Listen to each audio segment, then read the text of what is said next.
Welcome to Your Next Best Step with Breck Cochran, the locker room for purpose-driven leaders. This is where we slow down, reflect, and take our next best steps through real stories, practical strategies, and rooted leadership wisdom. Remember, the best leaders need a coach in their corner. Well, today in the locker room, I've got a friend who leads with both heart and grit, Mercedes Wilson. She's a TV host, author, nonprofit, founder, a chef.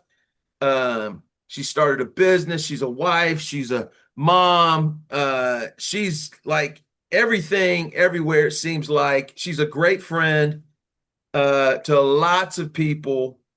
And someone who's walked through more than most and still shows up with faith and fight, which I love.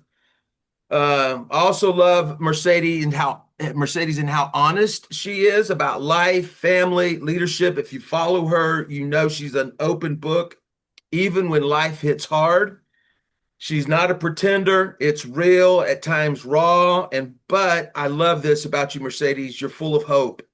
So today we're going to talk about what it means to keep leading when maybe you're tired, to stay faithful when things don't make sense, to find your next best step right in the middle of it all. So Mercedes, welcome to the locker room today. Thanks for the invite. I have to say, I like the locker room. I like your backdrop there. I love it. Good. Thank you. I appreciate that. Here's my thing. I have a rule. Nothing is in the locker room that costs more than $100. Oh, if it costs more than $100, I'm not buying it. So there you go. I like that. Yeah, I like that. My wife likes that too. So she goes, "Okay, are you sure?" I'm like, "I promise, babe." It's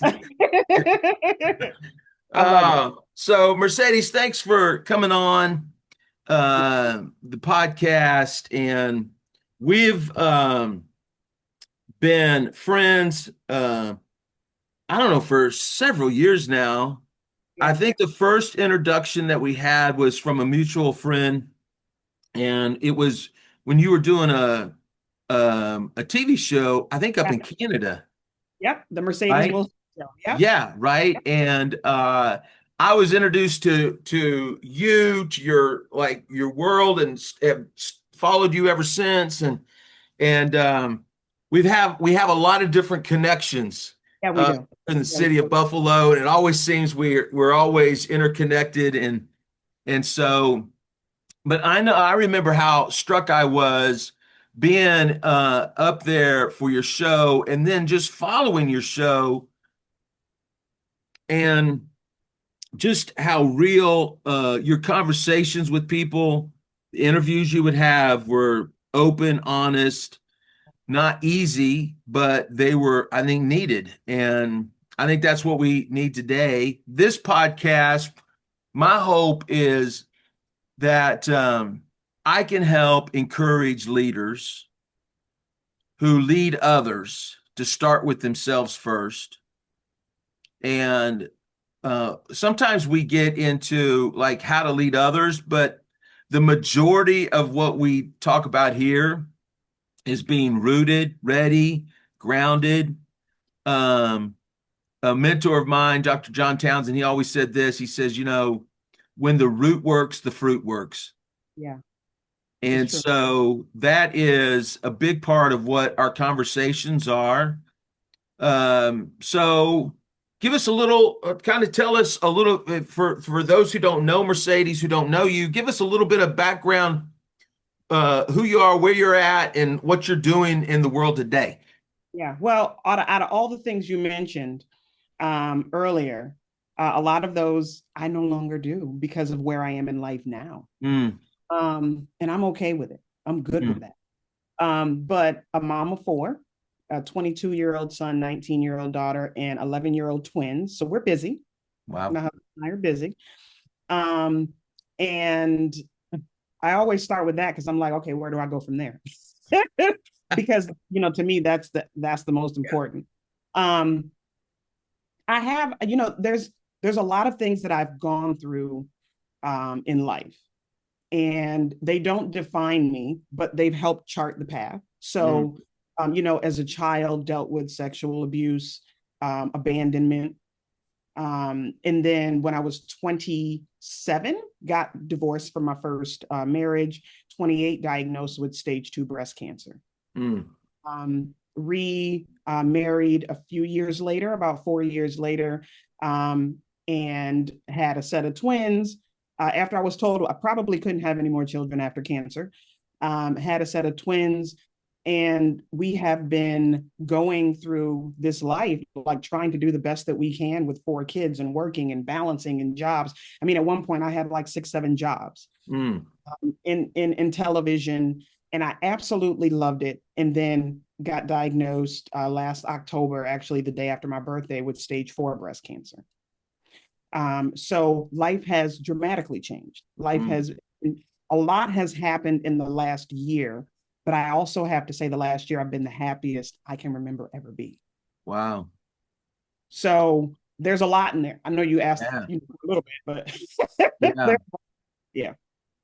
Wow. So, so right now, man, when I hear you say you're the happiest, what do you mean by that, Mercedes? What do you mean by happiness? I mean, I know everybody's always kind of chasing that happy train. How is it possible that you're in the happiest point?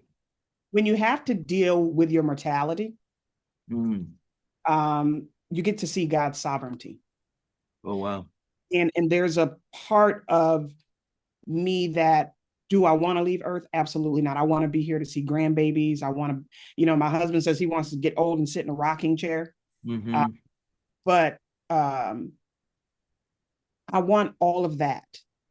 But I've never been in a place where I get up every morning and I'm so full of gratefulness. And it started with the mind. I think it's so easy. It started with my mind. And when I was diagnosed, I was done. I was like, okay, so do we plan my funeral? And my doctor said, hold on. We're not there yet. I was like, but we are. Like stage 4, people don't live. Yeah. And one of my mentors in the medical field said, I want you to see a therapist. And I was like, for what? No, I mean, I'm good. Like I can see somebody every once in a while. She said, no, I want you to see a trauma therapist. She said, because this is your second bout. And it tells me that there's something going on the inside. Oh. And so I have been seeing a therapist that is familiar with trauma. And when I tell you the things that we started to pull out, he pointed out, he said, well, it's in your bones, so it's telling me you struggle with this. It's here, so it's telling me you struggle with this. And I'm like, this man doesn't know me. But I do know I struggled with anger. Struggled with anger since I was a kid. And when I say anger, I mean, it's not the righteous anger. I get angry, but I also kind of take it in and I build resentment because I want to help. I wanted to help people, but I always did it at my expense. So he dug up the molestation and I thought I had dealt with it. He dug up the fears that I had, the darkness, like there were certain parts of my childhood, I guess I had blocked out. Yeah. When he said, let's go here, I was like, but she's sitting in the dark. And he goes, see, that's where we have to do, so he dug. Wow. So and he said, okay, so this anger, we gotta deal with this. So we dug, and we still do, but it's a different type of digging now, but I dealt with the traumas that were there. And in dealing with that, God was able to say, okay, now I'm getting rid of this. Okay, now I'm getting rid of this. And the stage 4 diagnosis, not that it went to the background, but it became lighter because I truly learned what it meant to cast my cares on him. And so every morning when I get up, I did it this morning. I make my shake. I don't do it every morning, but I get up and before I touch anything for 20 minutes, I don't move. I don't move. And I make my shake and I go out in the yard and I look at God's creation and I say, it took how long for these things, for God to get us here? It took us how long? How much more does he care for me? How much more does he care for me? And there's a joy that comes that when I'm sitting, I like to be by myself now. Because there's a joy that's there that God describes. Out of your belly shall flow the livers, the waters of living. Good Lord, you know what I'm saying. Out of your shall flow the living water, and God is that. So when I sit, I'm happy. I'm the happiest I've ever been because God has shown me how to sit still, how to trust in Him, and how to cast my cares upon Him. Wow. That's the only way I can describe it. It's just there's a joy. Wow, Mercedes, that's incredible. You know, I've talked about this with a buddy of mine on here, Charlie Mitchell, and I had the opportunity of going to a place near Nashville called Onsite. I went a few months after I stepped out of pastoring because, you know, I don't know if you know this, being in a pastoral position for 25 years, you come across some trauma. Yeah, yeah, yeah, yeah. And so I didn't know. I mean, I had several friends. My brother had gone, and the program that I'd gone through to get my master's in coaching uh actually helped.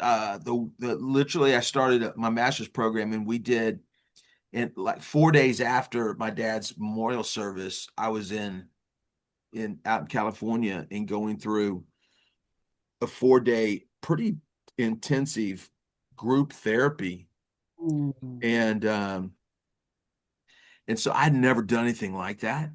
And it was I mean, very raw. And then I did another one, and then but I knew that I needed something. So I went to Onsite, and it's an incredible place, and they talked about trauma. Yeah. You know, and every morning we come together and we would do these breathing exercises and the power of sitting still and breathing. And I'd never really been into the breathing thing. Through my master program, we started doing some, but this was like pretty, you know, I mean, not tons of it, but 15 minutes of breathing exercises, getting centered. And they talked about, you know, trauma. He says, you know, we put trauma in categories, but trauma doesn't have a category. Trauma's trauma. Yep. And they had this saying, says trauma that's not transformed is transferred. And I started thinking about, you know, like we always think, well, my trauma, gosh, Mercedes, like my trauma can't compare to yours. But you can't compare trauma. Trauma is what trauma is. And it echoes through our life in so many ways. And I think for leaders who are trying to lead well, trying to lead others well, trying to lead themselves well, I think self-awareness, self-internalization, paying attention, attuning, not just to others. I mean, you're a mom, a wife, so many things, and you've attuned to tons of people all the time. Yeah. But what I'm hearing is that you're taking priority to start your day attuning to yourself. Yeah. Which I actually think that's the way of Jesus. It is. And let me tell you, when you say, Lord, whatever it is that you have for me to do today to serve, I want to do it. I'm no longer tapping into my reserve. I think I love better. But I'm tapping into God's reserve. Because before, the way I loved was, you know, how others said I should do it. Well, if you're a Christian, you should do this, or if you're a Christian, you should do that. Who's the source? And my nervous system has been a wreck since I was 12 years old. And there were things that were coming up that I'm like, I am 42. Wow. Why is it still coming up? And when my nervous system calmed down, God said to me, now this is what it means to cast your cares. Ooh. Yeah. And because there's a certain space that I know if I'm not there, Okay, Lord, what's going on? So I have learned what it means to give up control. I can't control it, but God, I will do everything you need me to do for today. Yeah. This is the best space I have ever been. And God started to say, so let me tell you this, 6 months before I was diagnosed, um, actually a couple of years before I was diagnosed, a lot of times I felt so overwhelmed with everything. I was so over because I was trying to do it in myself. I Yeah. loved everything I did, but I was trying to do it in myself. Mm. And it was just, I was nonstop. I was everywhere all the time. And my nervous system was just, my body was screaming. Mm. Um, but I kept doing it because I felt like it was the right thing to do. Mm. But I was very unhappy. I was unhappy in my marriage. I felt like a failure as a mom. I mean, I could never do enough because I was trying to feed those insecurities that I never dealt with. 6 months before I was diagnosed, it was revealed that my husband was having an affair. Mm. When I tell you I didn't like him anyway, we weren't getting along. I was like, how much longer are we going to do this? And then I found out he was having an affair. And immediately I started going to therapy. He wanted to go together. I'm like, nope, let's go separate because I don't even know if I want this.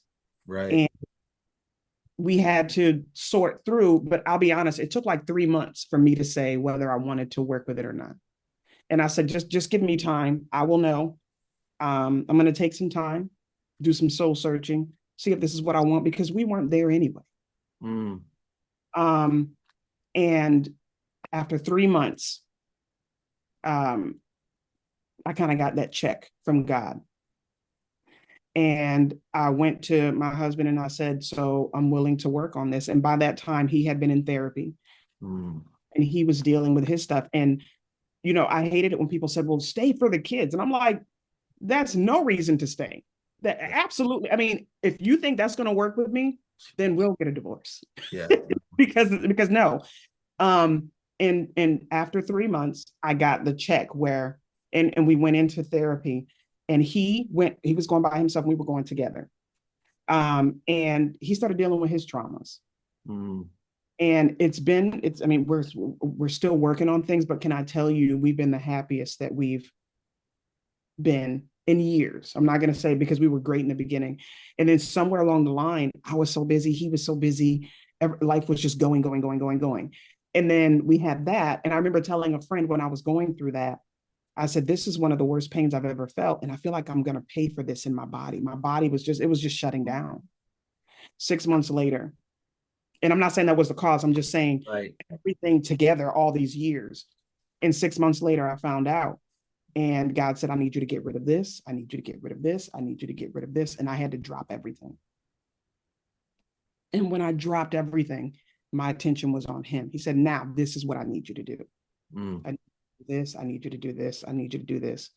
And he completely rearranged everything. Completely rearranged everything. From the inside out. From the inside out. And wow, he that's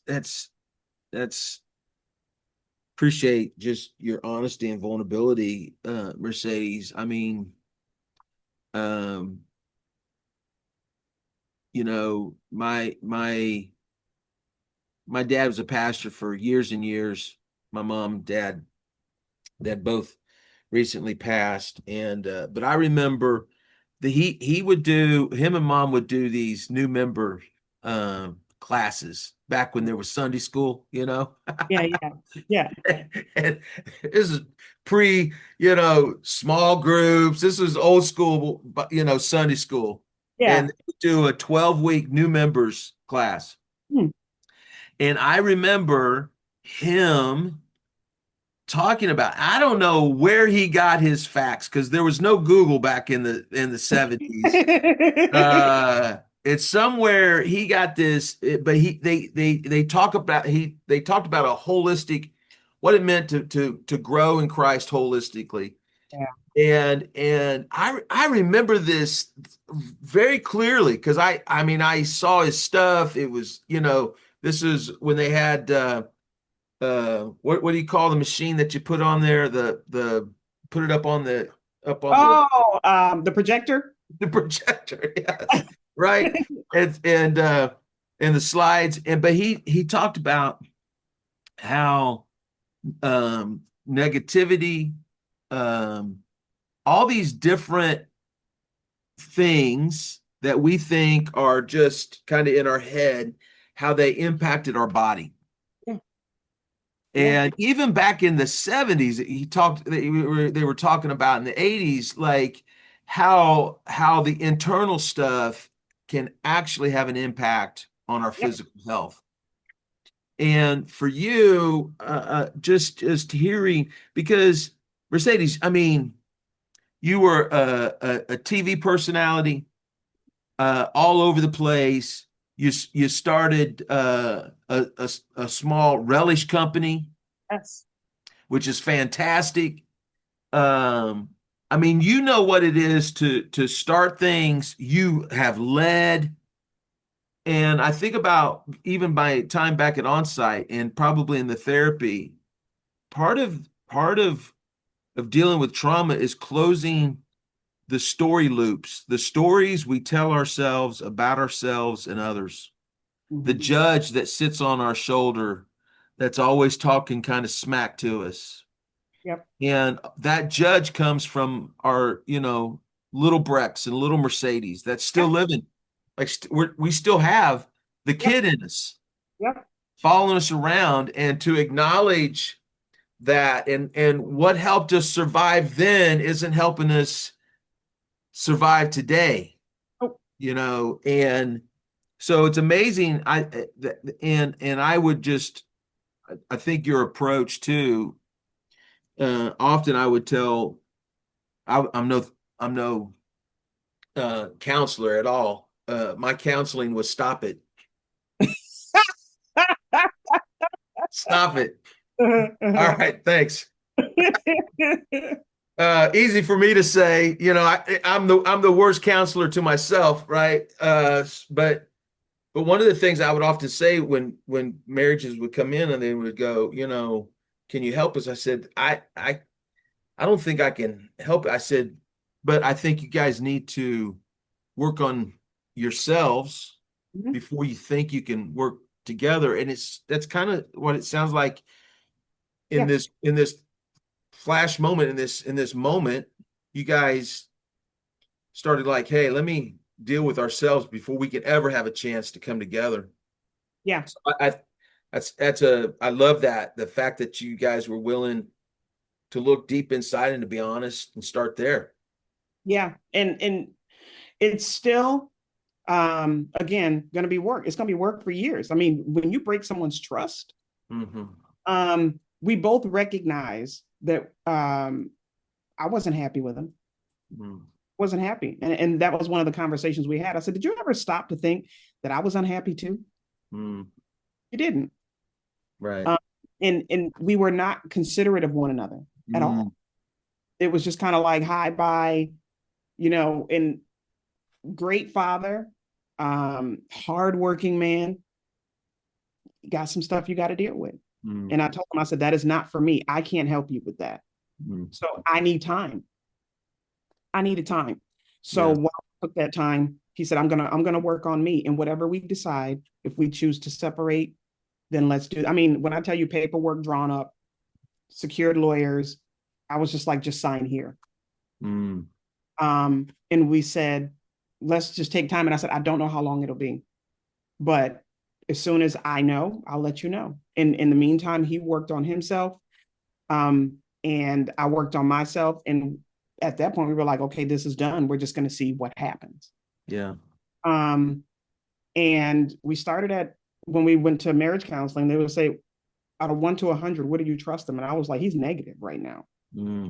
As we continued, I'm like, he's at 0.05 because he was where he told me he was, and we built on that. Yeah. Um, and so it's been a bear. And then you throw 6 months later, cancer on that, and then dealing with the traumas. It was amazing because one of the reasons I went to the doctor was because I had this, every time I breathed in, I would cough. And I thought it was from a cold that I had earlier last year. the cough just never went away. And so when I went to see my doctor, she's like, I just to be safe, I just want to send you for a scan. The scan showed something, so she sent me for another, still showed, then she sent me to Roswell. And that cough was still there. And when they said, yeah, because you have some in your lungs, and I could feel it when I breathed, when I took a breath in, I could actually feel like a nodule. And after I started dealing with the trauma, and of course I take my meds like my doctor told me. I'm not saying not to take your meds. Right. But I started dealing with my trauma, and when I started to breathe, I was like, oh, that feels good. As I was dealing with things, I could physically, I just felt, my goodness, it was my nervous system too. And as things came off, and he goes, okay, so we dealt with that. And I would ask him before the end of the session, what do you want me to do with this? Like, we just released all of this. And he goes, just live. After everything, just live. And, So and good. I would go through life, and I would, oh my God, it feels so good to breathe. I feel like I can take deep breaths. And it was just amazing how my doctors, for each visit, it started to get a little worse. And they said, we think it's the treatment response. That's your body fighting and everything is going on. And every scan since then, it's been shrinking. And my numbers are going down into the normal range. And they're like, just keep doing what you're doing. So I changed my diet. I changed how I think. I take time, several times throughout the day. I'll just take a breath, and I'm so grateful. There's a gratefulness that's on the inside to be able to take a breath and go, it just feels so good. It was never there. I can't recall taking a deep breath. And my husband picks on me now whenever we go for walks. He goes, I know the air just feels so good. He picks on me, but it's real. Yeah. Oh, yeah. And I'm learning to cast. I'm learning to cast my cares, oh Lord, because he truly can handle all of it. Yeah. And live. And my daughter said about a month ago, she said, Mom, you're happier now. So my kids see it. We do. I'm present.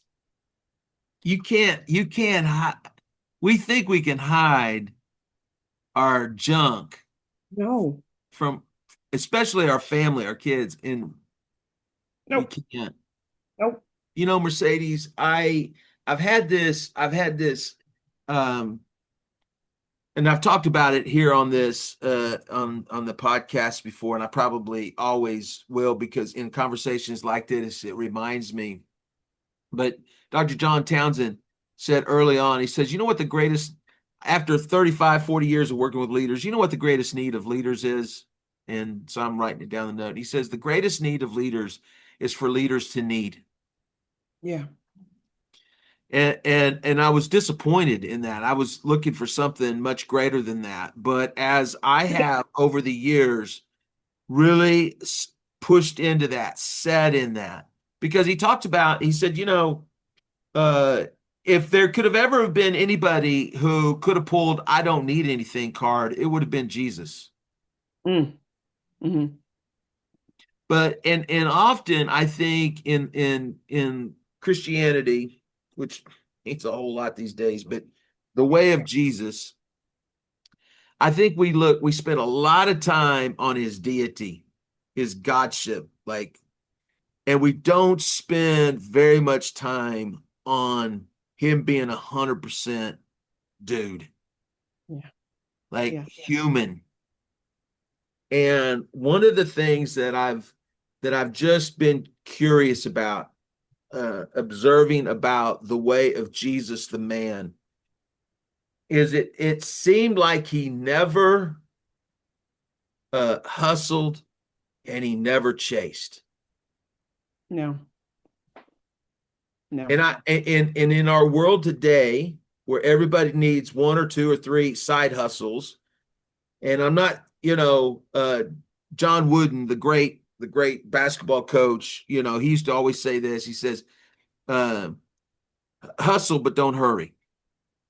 Right. So I understand there needs to be like a level of action and intentionality and all of that. And I think Jesus was all of that.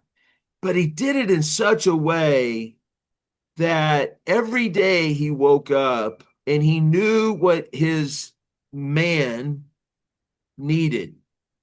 Yeah. And he started by connecting to the Father. And then I think we've been I kind of grew up with this, everybody has a hole in their heart and only Jesus can fill it. And Dr. Townsend says we don't have one hole, we have two holes. And one hole only Jesus can fill, and the other hole only others can fill. Mm. We need each other. We're made for each other. We do. We can't grow, go, scale. We can't do nothing alone. Yeah. And we need each other. And one of the things that, Jesus showed every day was he needed Pete, and John, and Matthew, and he needed the ladies in his life. He needed a place to live. He needed a place to, where am I going to sleep tonight? I don't have a home. I don't have a home base to go. I can't hear you. Oh, yeah? You went away. Your volume went away. Really? Can you hear me now? No? I hear you. Nope. Oh, wait. Oh, I can hear you now. Oh, what did my camera? iPhone has 20% remaining. Oh, that's interesting.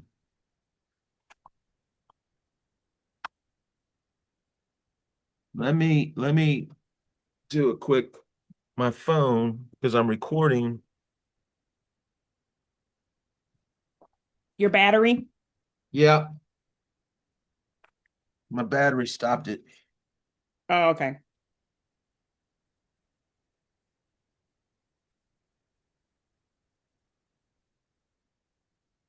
So the last part is it still recording?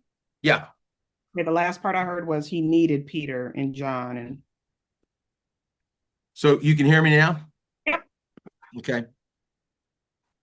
So the every day he woke up and Jesus said, man, I need a place to live. I need Peter, John, the crew. And I don't know, I think what you're describing, and for helping us leaders, because I want to help people, like, what you're taking your next best step. Yeah. And sometimes, because you like, for people who are not in Buffalo, but you've had a presence. You were in a lot of spaces, and doing a lot of amazing things. Yeah. And here you are now. You've, like, not to say any of those were bad or wrong, that they didn't, like, they were part of your journey. But for you, like right now, your best next step is to pay attention to you Yeah. and your health, mindset. How you just said, you like I had to change my thinking. Once I changed my thinking, kind of everything else changed. Like, that's, I don't know that for leaders, we're so busy. There's so much required of us and asking of us. How, you are facing life Yeah. and all of that right now, front and center. How do leaders who don't have that diagnosis, like that reality, and they're just living out their life, they're trying to get to the next level, they're trying to grow their business, how do they do that in their context? I think self-reflection is a good word, but we hear it a lot now. You can only be so good if you're not real with yourself. So, I mean, there's people that I'm here, the pinnacle of my success, like I am here, but they're not happy. Or their family is falling apart, or there's just some things that have been there since childhood that you're not dealing with. So there's different definitions of happiness. Yeah. I mean, we see it all the time with the celebrities on TV saying, I had all the money in the world and look where I am. Yeah.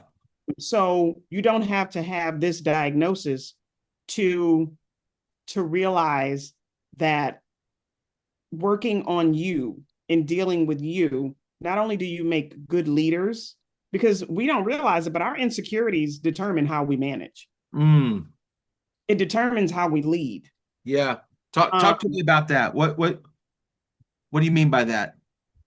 If you have insecurities or you have so many, I've left places because there's been leaders that they only want to see you do so well.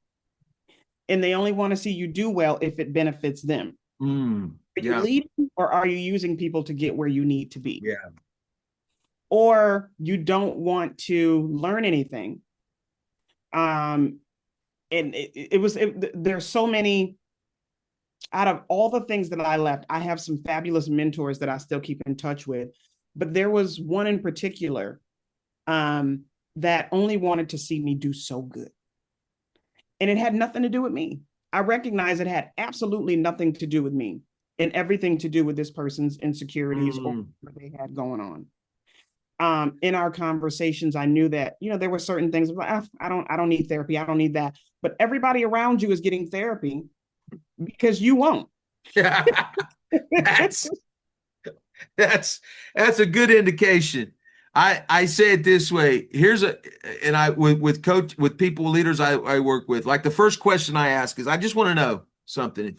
If you're, because it's a courageous question. Are you willing to ask, what's it like on the other side of me? ... Really? What does it look like, sound like, feel like? And if you're not willing to ask the question, this is what I already know about you. You don't have your best interest in mind. Yeah. Or the people who are counting on you's best interest in mind. Yep.